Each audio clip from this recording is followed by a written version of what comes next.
What's up, guys? Welcome back to the channel. It's been busy. Wouldn't say productive, definitely busy. So been working on this house we're constructing. It occurred to me relatively recently that I need a lot more dirt for this project than I thought I was gonna need. So I don't even know how many loads I've brought into this thing now, but it's well over 100, but maybe approaching 200. And my buddy was like, yeah, man, like a house up on a hill is awesome. And I'm like, yeah, you're right. And he's like, plus floodplains and stuff. And I'm like, yeah, you're right, but this is code. And he's like, screw code, go way higher than code.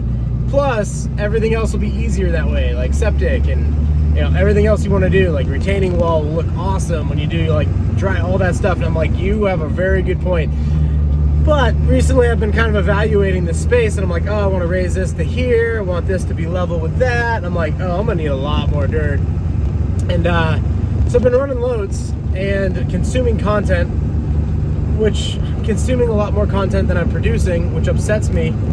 But I'm in this spot where it's like, I gotta get this thing done. So I'm still producing something on the real estate end, but I'm not producing anything on the content end. And that bothers me because I want to get to 2, 3, 4 videos a day. And I look at this thing I'm building and I'm like, man, when this studio is done, it's gonna be awesome. I just feel I'll just flip switches and like lights will go on and we'll just crush videos and we'll hit news stories and just talk about what's going on. But then I just have to zoom out and look at the bigger picture, and it's like, does these individual news stories, like what's the role and impact that these things have? And so I'm zooming out to macro, and that's what I want to bring with you guys today, which is if you look at what's going on, I don't know if we've addressed here on this channel. I address it on Instagram often, but you've got some really weird things going on at the U.S. presidential level. Weird speeches going on, isolating half the country.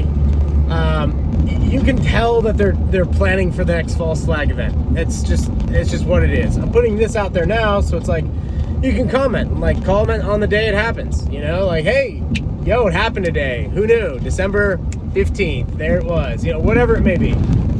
I say the 15th because the grain contracts are due on the 16th, and I don't think that those are going to get fulfilled. And so I would say, somewhere around that time. But you have midterms before that, I believe, November time. So yeah, things are getting really crazy. Stock market in the last few days, it had like a 4% down day. It's pretty for real, but retail hasn't sold out yet. At least that's what the big numbers tell us. It's getting to that spot where things are just so obvious and so evident. The demographics are very deflationary as far as asset prices go.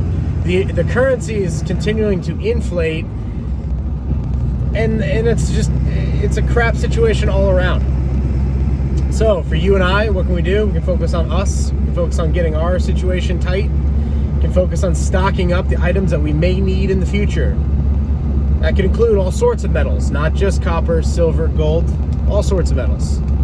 It can include energy. If you're looking at what's going on in the EU, don't want to be short on that.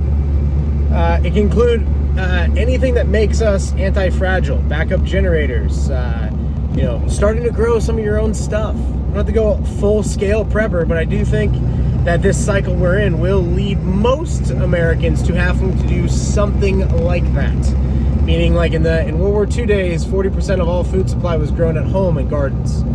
They didn't get to World War II right away. They got to 29. There was a decent recession. You get to the stock collapse in October of 29. You get to where they're stealing everybody's gold in 33 and devaluing the currency by 45%. They backed up the currency with gold, so it's not like they totally took the gold, but they kind of sort of did. People that turned it in got a 45% purchasing power zip to their wealth. People that didn't, and I'm talking like $20 bills, because those were coins. Gold coins were $20.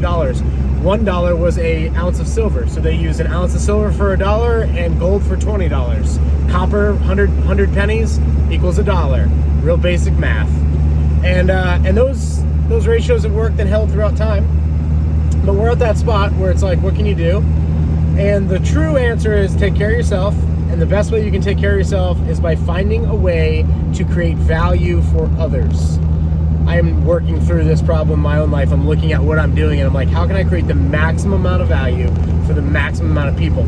Creating content is the most scalable way to do that. Creating content and products is also very scalable and like more fluid.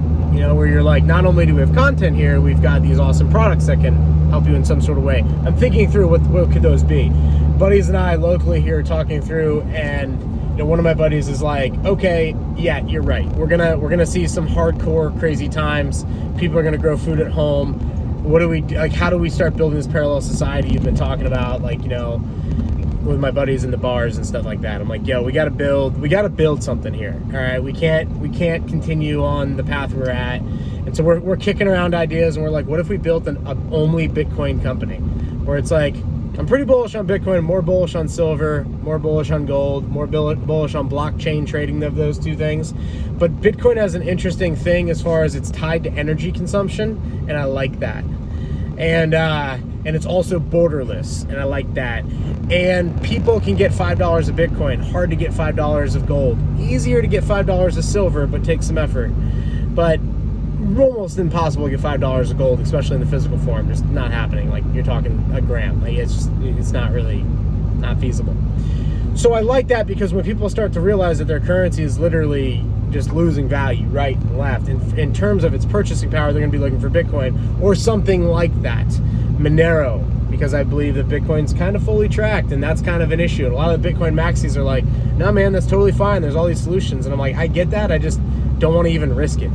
So I'm more bullish, actually, on, like, as far as percentage accumulation from this point, probably Monero. With that said, I still think we've got to see the 85% crash that is common in Bitcoin. So from the peak. So you take your 66, 69,000 peak, you know, cut that by 85%. That is going to get you your bottom. And then I think we just continue on. We do the halvening next year, and, you know, we continue on from there.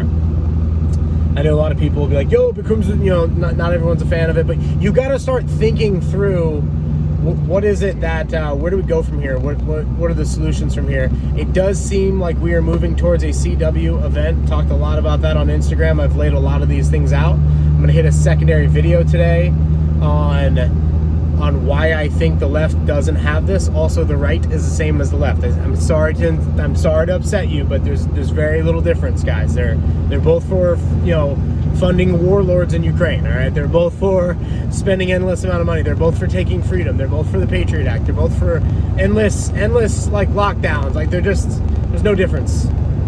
So I'm gonna have a secondary video on what I think happens from here, and I hope I'm wrong, but they are reaching the limits of soft power, and they're now going to start on the hard power. I just don't think they have the juice to pull it off. And so if you guys are interested in that, we'll rock a part 2 here. I gotta go pick up a little zero turn mower, because I gotta mow this place, because it's getting crazy out there. I sold my mowers and all that stuff this year. I'm gonna get like a larger, I haven't totally figured out what my total game plan is, because I want to get cattle out there, but I haven't done the fencing. So, you know, I'm in this parallel where I gotta get this stuff done. So I'm gonna pick this machine up, hit a secondary video on the way back, and I'll kind of dive into what I think the differences between hard power and soft power, and what we should be anticipating. The reason I say we should be anticipating it is, you know, we don't want to live in fear. We don't want to live out of reaction. That's the worst decisions you can make, is when you're reacting to things. We want to anticipate things so we can front run things, so we can be in places before other people are there, and we can get the benefit of being right. Or we can get the benefit of being wrong, but we can test our assumptions really quickly and pivot very quickly, and that's key. I mean, being wrong, and being wrong quick, is sometimes more important than being right in the long run. You know, I'd rather be able to adjust on the micro scale and course correct. So I'm gonna hit that in a secondary video. I think you guys will find it very, very interesting, and I'll see you on the next one. Peace.